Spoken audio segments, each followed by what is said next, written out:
This is a marine sonar reading. Military submarines rely on these dense, colorful mass readings to mask their positions, using the underwater interference to vanish from detection.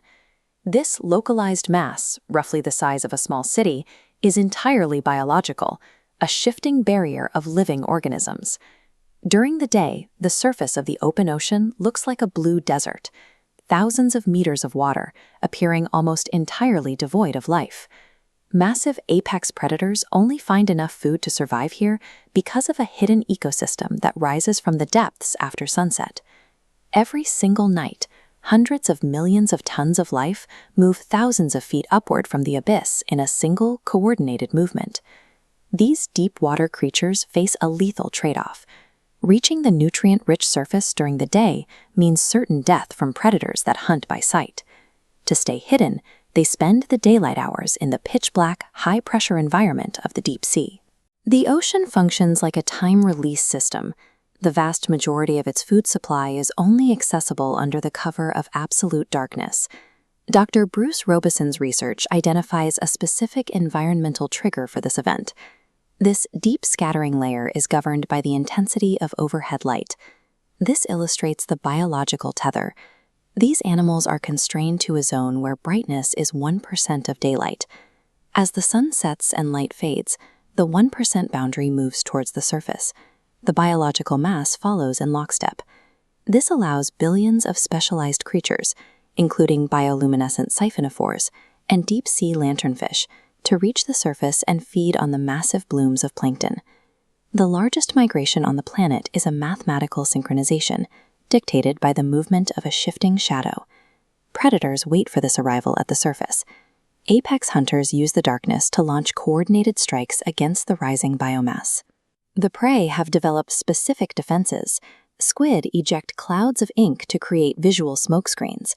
Hunters, like dolphins, counter this by using biological sonar, tracking the physical movement of the squid through the ink. Other predators don't wait for the sun to go down. Pilot whales dive 600 meters to strike at deep-sea squid during the day. The ocean surface at night is a high-stakes arena where survival depends on how effectively an animal can navigate and exploit the dark. Because this entire system is built on darkness, even a small amount of light can bring the process to a halt. Cameraman Rick Rosenthal experienced this failure during a night dive off the coast of Costa Rica. The billion-strong swarm he expected to find simply never showed up. The migration stayed in the deep because of an unexpected light source, a single bright full moon illuminating the water. As the moonlight hit the water, it pushed the 1% threshold 50 meters deeper. This created a physical ceiling the animals would not cross. This created a cascade of failure. The biomass stayed trapped in the deep, surface predators were left without a food source, and the nightly nutrient cycles stalled. This massive global movement is incredibly sensitive. A minor change in overhead lighting is enough to paralyze the entire system.